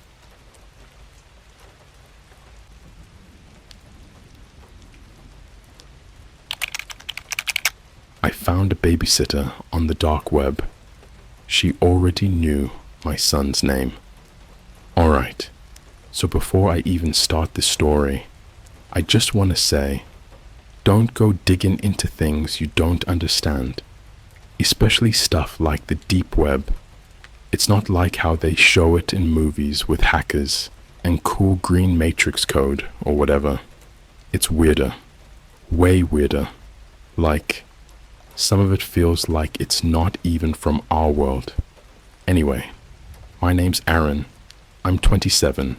I live just outside of Chicago, and I have a 6-year-old son named Max. He's the best thing in my life, hands down. His mom and I split last year after some messy stuff. Nothing criminal, just life not working out. And I got full custody. I work from home, doing remote tech support, so it just made sense for me to keep Max with me. Thing is, working from home sounds easier than it is, especially when you've got a kid bouncing off the walls 24/7. So a couple of months back, I started looking for a babysitter, just part-time, a few hours a day, someone to keep Max company while I worked. At first, I checked the usual spots, care.com, Facebook local groups, even Nextdoor. Most of the responses I got were either from people wanting $35 an hour or just felt super sketchy. Like one lady literally had a mugshot in her profile photo. Not even kidding. Then this one day, I was scrolling Reddit, ironically on r/nosleep, and someone in a comment mentioned how they found a cleaner on a weird private Craigslist mirror site, apparently hosted on the dark web. I don't know why I was curious. I'd heard all the stories, red rooms, hitmen for hire, illegal experiments, but this guy made it sound like there were regular people on there too, just trying to make money. So I asked for the link. He DM'd me this onion link, which, if you don't know, is like the URL format for the dark web. I had to download Tor browser just to open it. It looked like a stripped down version of Craigslist. Same categories, jobs, services, personals, etc., but all text-based, black background, no images. Kinda like if Craigslist and Fortune had a baby and raised it in a basement. I almost clicked out, but then I saw a category labeled childcare/watchers. That phrasing weirded me out. Watchers. Why not just say babysitters? Curiosity got me. I clicked. Most of the listings were empty or gibberish, probably bots, but there was one that stood out. Simple title, Experience Care for Special Children. Discretion guaranteed. The post read, I have many years of experience caring for children with unique needs. I never judge. I come when called. No cameras, no police, no questions. References available. You won't need them. I already know their names. S. Now, I know what you're thinking. I should have closed my laptop, deleted Tor, and poured bleach in my eyes. But listen, when you're sleep deprived, stressed, and desperate for help, your brain stops functioning like a normal person's. I messaged her, or him, or whatever S was. I said something like, "Hi, I have a 6-year-old son. Normal kid, doesn't have any unique needs, but I could use help for 4 to 5 hours a day. I'm in Chicago. Are you local?" Less than 5 minutes later, I got a reply. "Max is lovely. I'll be there tomorrow at 2 p.m. I froze. I didn't tell them his name. I never mentioned Max's name. Not in the post, not in my message. I checked 3 times. Now I was creeped out. I typed back, "How do you know his name?" But no reply came. I tried again. Nothing. The entire post vanished 10 minutes later, like it had never existed. I should have taken that as a massive red flag. I did think about canceling. I even told myself, there's no way they're really coming. It's the internet. People bluff all the time. But I was wrong, because the next day, she showed up. It was 1:58 p.m. Max was in the living room, watching Bluey, totally unaware. I'd forgotten about the whole thing, honestly. I figured it was just some creep messing with me. Then there was a knock on the door. 3 knocks, perfectly spaced out. Not loud, not soft, just off. I opened the door. She was already halfway in before I could say anything. A woman, maybe mid-40s, long black coat, black gloves, like something out of a funeral home. Pale skin, hair in a neat braid, no makeup. She didn't say a word, just walked past me like she owned the place. "Excuse me," I stammered. Who are you?" She turned to me slowly. Dead eyes, not empty, just still, like she hadn't blinked in a while. "You called for help," she said. I answered. Then she looked over at Max, who had turned to look at her from the couch. And this part still makes my skin crawl. She smiled, not in a creepy, wide Joker smile kind of way, but like a mom, a real warm, gentle smile, and said, "Hi, Max. I missed you. I don't even know how to start this part. Writing this down feels like reliving it, and that's the last thing I want. But I feel like I have to, not just for me, but for anyone else who might ever get desperate enough to go looking in places they shouldn't." After she walked in and said, "Hi, Max. I missed you," something changed in the room. Like the air got heavier. My ears started ringing faintly, like I was inside a plane cabin or underwater. I chalked it up to anxiety at first, or maybe just panic setting in. But the longer she stood there, the more it felt like I was losing control of my own house. She knelt in front of Max. He stared at her, not scared, but quiet, which is weird, because Max is one of those kids who talks constantly. Non-stop questions, jokes, noises, whatever. But now, he was silent, like she had flipped a switch inside him.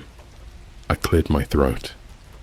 "Mom, look, I don't know who you are.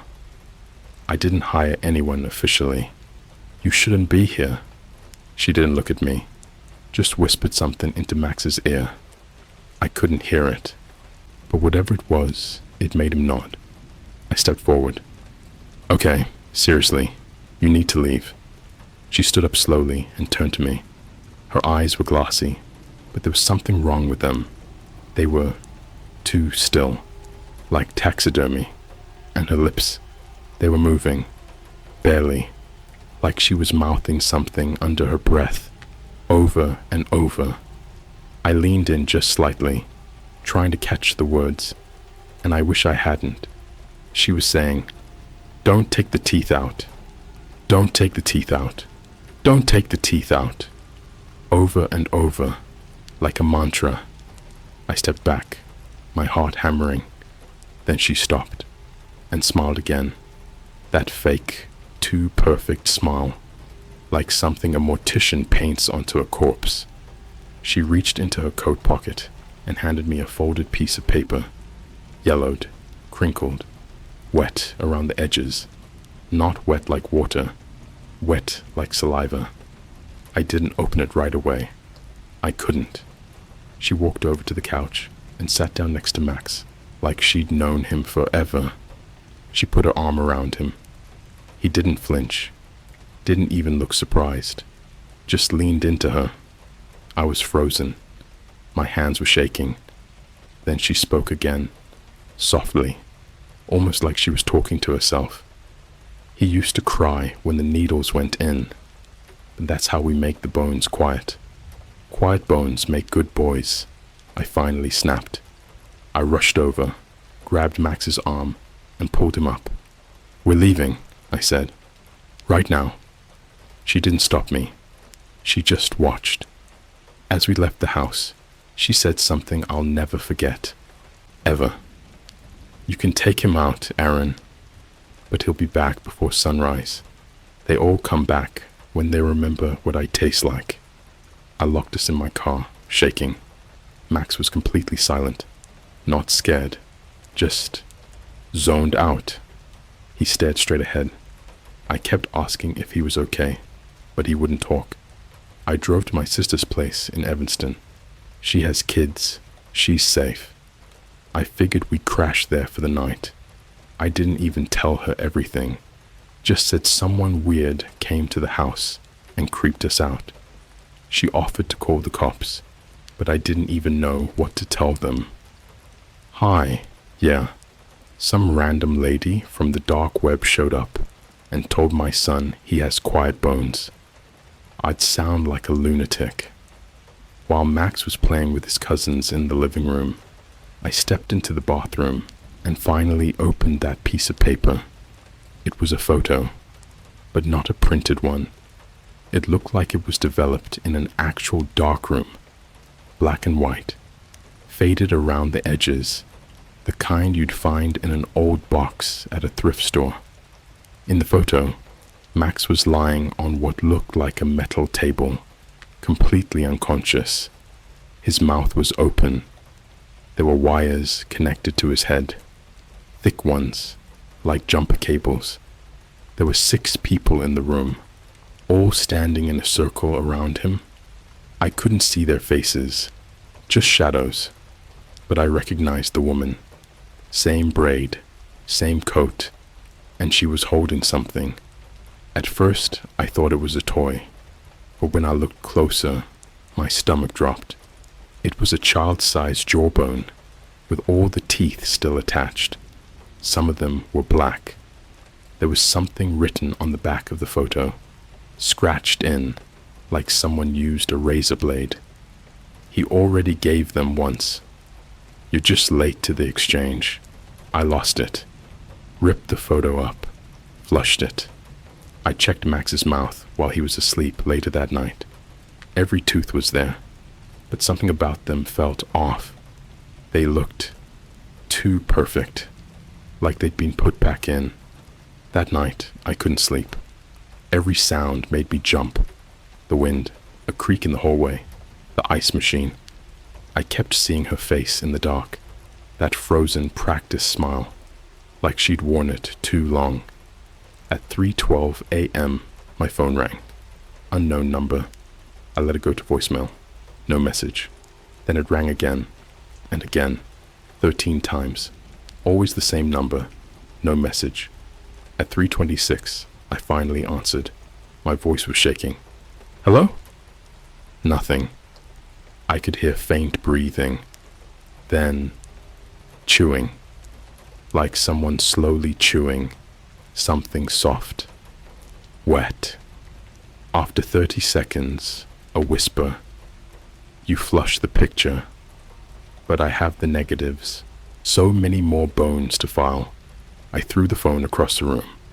The next morning, I went home. She was gone. No sign she'd ever been there. Not even a footprint on the mat. But there was something new on the kitchen table. A glass jar. Inside it was a tooth. a small one, definitely a child's. Taped to the lid was a post-it note. No writing, just a greasy lipstick kiss and a tiny red thumbprint. I didn't recognize the lipstick color, but I recognized the print. It matched the one I found on Max's neck 2 nights later. Do not message me asking for the photo. It's gone. I destroyed it. But I found something way worse on the baby monitor the night after I got back home. I'll tell you what I saw in part 3. But just don't read it alone. Trust me. I never thought silence could be louder than screaming. That night, after we came back to the house, after I found the jar with the tooth and the greasy lipstick kiss, I barely slept. Max had been different, like a switch had been flipped, and no one flipped it back. His eyes didn't track the way they used to. He blinked at the wrong times. He started talking about people I'd never heard of before. At first, I thought it was just trauma. He said he saw the woman with the ribbon bones in his dreams, that she crawled out of the fridge when I blink. Stuff like that. I chalked it up to stress, or maybe even manipulation. Maybe she said things to him. You can gaslight a kid without ever raising your voice. But it wasn't until I turned the baby monitor back on that I realized she never left. So I have a cheap baby monitor, nothing fancy, just a basic off-brand one I got from Amazon when Max was a baby. I hadn't used it in over a year, but after everything, I just wanted some way to keep an eye on him while he slept. Peace of mind. I set the camera up in the corner of his room, pointing toward his bed. It has night vision, so I could still see him, even if the lights were out. That night, around 2:30 a.m., I couldn't sleep. I was lying in bed, phone in one hand, staring at the monitor app on the other. Max was sound asleep, face down, blankets kicked off, one arm hanging off the bed. Then, the static started. Just a flicker at first. Nothing major. A glitch. The screen went gray for a split second, then back to normal. Then again, and again, and then it froze. Max's body stopped moving on the screen, mid-breath. I blinked, confused. Then the image jerked forward, like old VHS tape skipping. Only Max was gone. He wasn't in the bed anymore. Just a dark, crumpled sheet. I sat up straight. The monitor flickered again, and now the image showed the ceiling, like the camera had been tilted upward on its own. And then I saw it. A face, pressed right up against the lens. Not a normal face. It was blurred, too close to make out. But the mouth was open way too wide, like someone trying to swallow the camera whole.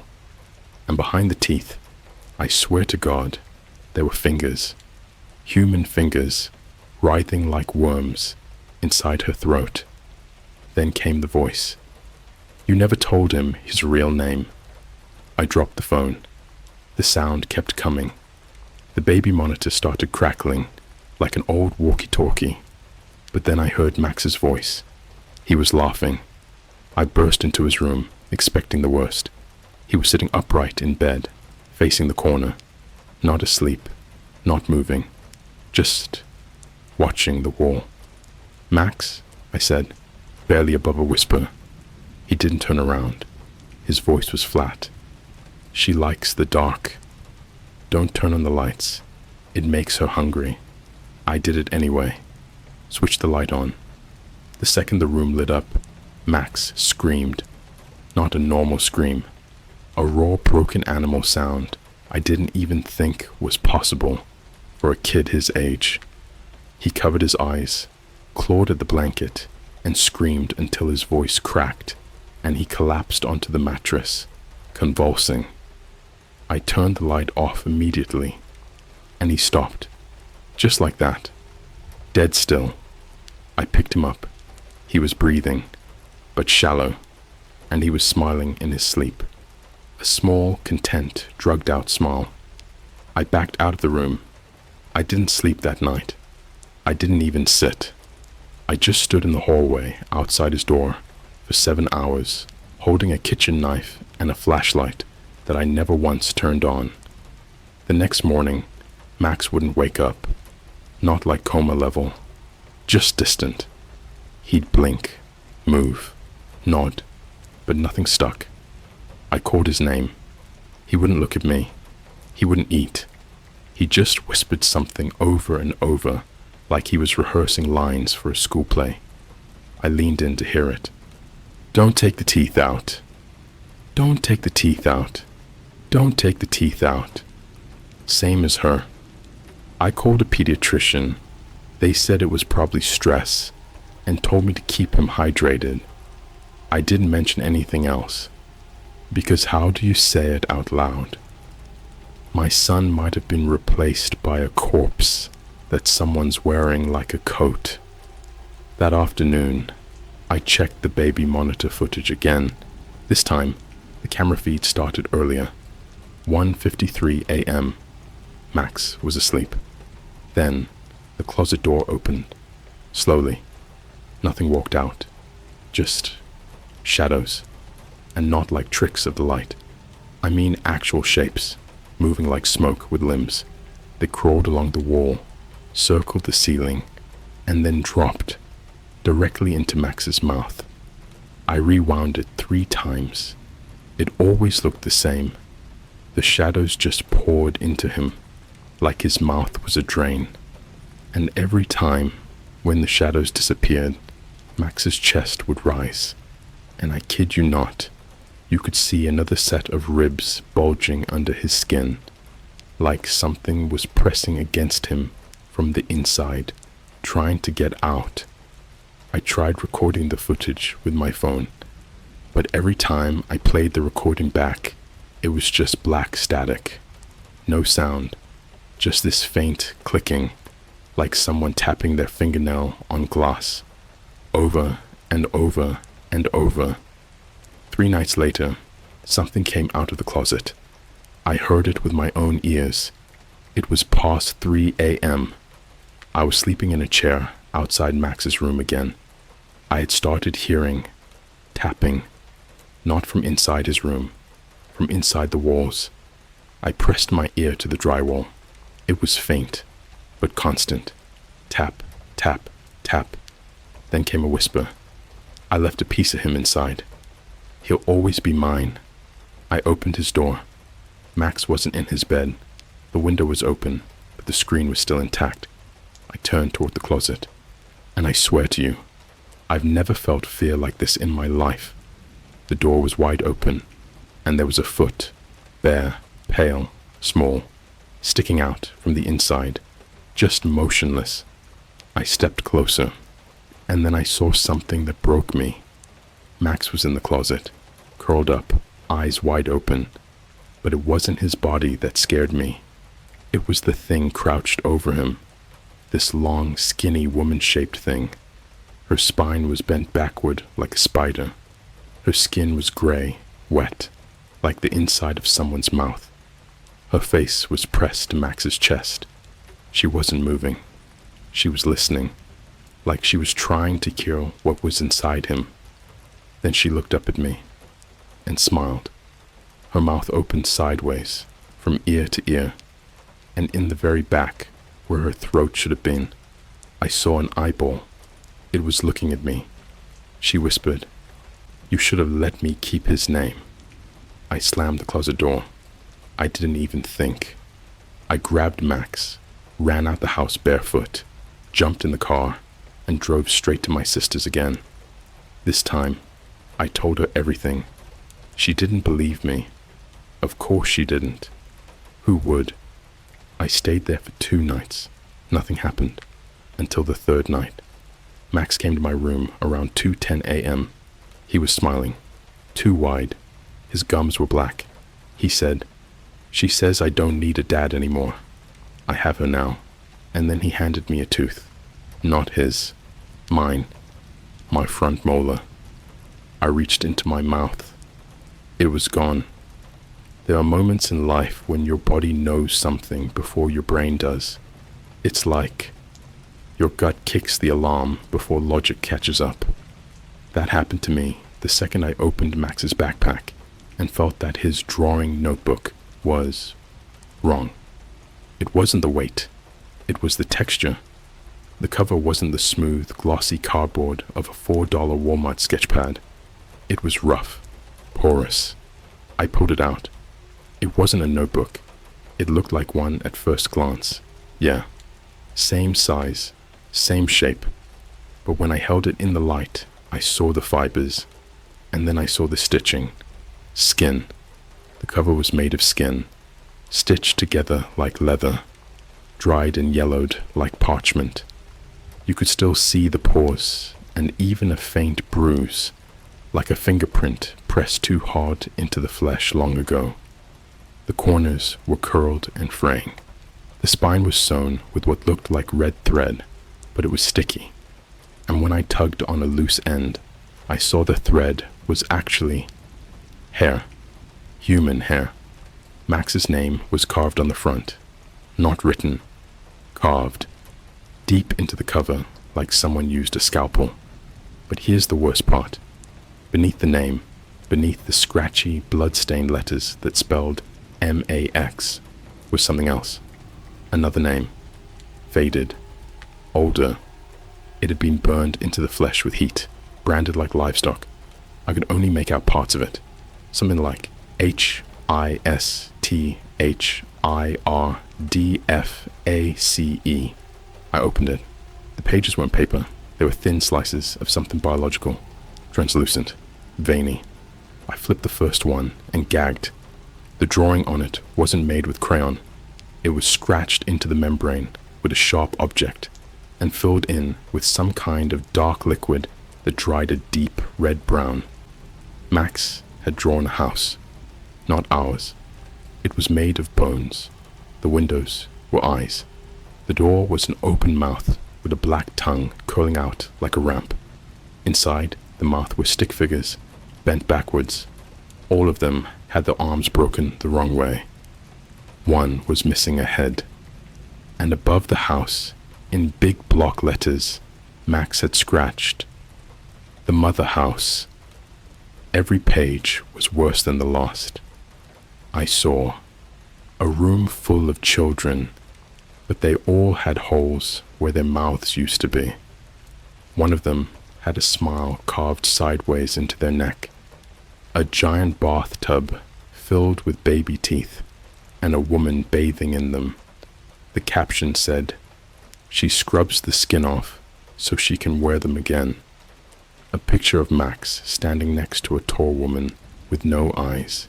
She had a necklace made of fingers. Max had written above it, "This is my real mommy. You were just practice." But then I found the last page. It wasn't a drawing. It was a photo, stapled to the fleshy page, using real metal staples, driven deep into the pulpy fibers. I could still see the rust bleeding into the edges. The photo showed Max, asleep in my bed. Except I wasn't there. Someone else was. That woman, the babysitter, the one from the dark web. She was curled next to him, like a mother spooning her child. Only, she had my face. Not a mask, not a Photoshop job. My face. Same mole under the eye. Same scar on the temple from when I wiped out on my skateboard in high school. Same stubble pattern. Same smile. But it wasn't me, because her eyes were missing. In their place were two black voids, oozing something thick and tar-like. And yet, she was smiling like she knew someone was watching. The back of the photo had something written in marker. "Stop trying to be him. You're not good at it." I started hyperventilating. I couldn't breathe. My hands were shaking so bad I dropped the notebook. It landed open to the middle page. This one had a drawing of Max, not stick figure Max, a detailed drawing, but his body was peeled open like an anatomy chart, and inside him, where the heart should be, was a tiny cage. Inside the cage was a tooth with veins wrapped around it like roots. And outside the cage was a woman holding a key in her mouth. Underneath the drawing were the words, "He cried when you gave him back." I burned the notebook, right there in my sister's backyard. I didn't care if I was hallucinating, or having a breakdown, or losing my grip on reality. That thing wasn't a notebook, and it didn't belong in this world. But as the flames curled the skin pages and melted the ink and hair, I swear to God, I heard screaming coming from the fire. Not mine, not Max's, not human. Something deeper, something that made the air feel thick, like it was pressing against my lungs, like the space around me was trying to fold in on itself. Max didn't sleep that night. He stood in the corner of the room, facing the wall, whispering in a voice I didn't recognize. It was lower, older, not his, and every few minutes he'd stop and say, "She's not inside the walls anymore. She's inside the blood." At 3:33 a.m., I looked at my phone. There were 73 missed calls, all from the same number. 0, 0, 0, dash, 0, 0, 0, dash, 0, 0, 0, 0. I picked up the last one. There was no sound, but I could hear something faint, like someone digging, shovels scraping through gravel, then a wet noise, chewing, and a voice I hadn't heard before. Male, deep, guttural. "You let her use his name. Names are locks. You just gave her the key. I ran to Max. He was gone. The window was open again, but this time the screen had been cut open from the inside. I followed the footprints outside. Bare feet, small, but right next to them were longer drag marks, like someone had been walking on their hands instead of feet, like something had been crawling beside him. I found Max behind the garage. He was standing in front of something, a hole, not a normal hole. It was perfectly round, 6 feet wide. It hadn't been there earlier. It was smoking, and I could hear whispering coming from it. Max turned to me and said, "She lives in the space between the seconds." She said, "You can visit now." Then he held out his hand. In it was a single tooth. Not mine, not his. It was black, wet, still bleeding. "If you're still here, I know you feel it too. That cold in your chest, that pressure behind your eyes, that voice that's been whispering to you the whole time you've been reading. It's not just a story. You ever look at a person you love and feel, just for a moment, like they're wearing someone else's skin? That's what it was like staring at Max behind the garage, him standing by that hole, holding the black, bleeding tooth in his hand, like it was a gift, like it was mine. But I knew it wasn't. It didn't even look human anymore.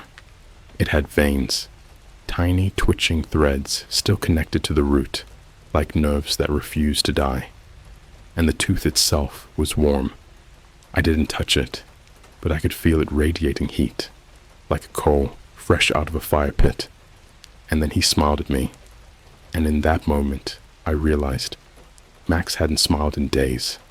Not like this, not with all his teeth, because in this smile he had too many. Rose, like a shark. The air around the hole felt wrong. It didn't smell like dirt. It smelled like metal, like rust and old coins and wet keys. Max turned back toward it and began to hum something I couldn't place. It wasn't a song. It was a tone, a low vibration, almost like an animal purring, but colder. And I realized, with a tight, sick twist in my chest, I could hear the hole humming back, matching him, answering. I grabbed Max by the shoulders and tried to pull him away. He didn't resist. He didn't scream.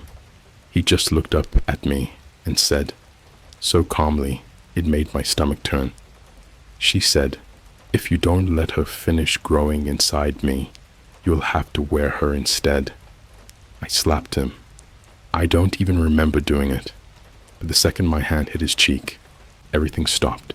The wind, the bugs, the trees, everything froze. Even Max. His body stiffened like a broken doll. His eyes rolled back until there was only white.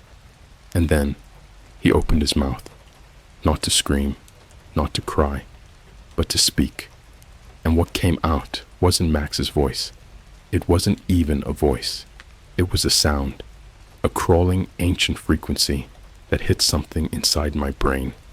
Not like hearing with ears, but like remembering something I was never meant to remember. Something that made my nose bleed immediately. Something that made the hole widen. Something began climbing out.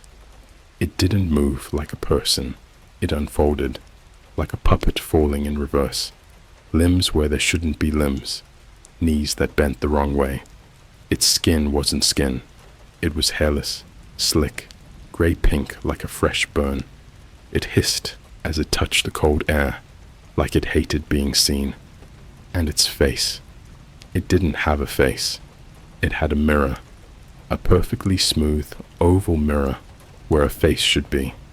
And in that mirror, I saw something that should not be possible. I saw myself, standing behind Max, holding a knife, smiling. I stumbled back, but I hadn't moved. My reflection had. It raised the knife, but I hadn't lifted anything. Then Max spoke again, still locked in that frozen trance. If you take her place, she can leave the seconds. She only needs a father. Now I turned to run, but the ground wasn't there anymore. The world around me had dissolved into a flesh-colored corridor, lined with baby teeth and broken watches. The walls throbbed. Every tick of the watches matched the pulsing of the meat walls, and between the seams, I could hear voices, crying, pleading, whispering my name. Some were kids, some weren't, but every voice sounded like it was drowning. I turned, and Max was gone. So was the creature. I was alone, or I thought I was, until I heard something behind me. Not footsteps, chewing, slow, deliberate chewing, and breathing, deep and wet, like air forced through lungs that weren't used to working. I didn't turn around. I couldn't, because I knew whatever was behind me was wearing my son's skin. And if I looked, if I saw, I'd believe it. I would accept it. And then I'd never come back. A hand touched my shoulder. Not a hand. Teeth. A ring of them. Tiny chattering baby teeth wrapped around my shoulder like a mouth. It whispered, not in words, but images, into my head. A crib filled with rib cages. A school bus with no windows, only mouths along the side, moaning as it rolled through the fog. A McDonald's play place where the plastic tubes pulsed, and every child that crawled in came out with missing faces. A room in an airport bathroom, one stall, locked from the inside since 2006, and someone still crying in it, begging for her watchers to come back. I woke up on my kitchen floor. It was morning. Max was in the hallway staring at me. His skin looked normal again. His teeth were correct. He was humming that tune again. The same tone. I tried to speak, but my jaw wouldn't move. I reached up and touched my mouth, stitched shut. Rough black thread, tied tight. I could feel the blood crusted along the seams. Max walked over and placed something on my chest. It was a drawing, crayon this time. A picture of me, lying in bed. Above me was the babysitter, still wearing my face, still smiling, but this time she had Max's heart in her hand. And in the picture, my stitched mouth was smiling too. Underneath it, he wrote, "She says you're ready." I blacked out. When I woke up again, I was in the closet. The hole was gone. Max was gone. But I could still hear him, somewhere in the walls. laughing. Not the laugh of a child, the laugh of something older, hungrier, something wearing his memory like a Halloween costume that had sunk into the skin. I tried to scream, to cry, to tear my mouth open, but I couldn't move, and I realized why. I wasn't in my body anymore. I was watching from the other side, from behind the mirror, and he was wearing me. They buried Aaron 2 weeks later. Open casket. No one noticed the skin was a little too tight. No one questioned why Max kept whispering to the body. No one heard what he whispered. But I did. I hear everything now, because I'm still here, trapped, in the seconds between seconds, where she lives, where they watch, where your children go when you blink too long. If you're reading this, you've already felt it. That itch in your teeth, that hum in your ear that doesn't match the fridge or the lights, that feeling that your kid's voice isn't quite their own today. She's testing you. If you start hearing chewing in the walls, don't run, don't scream, just smile. And for God's sake, don't take the teeth out.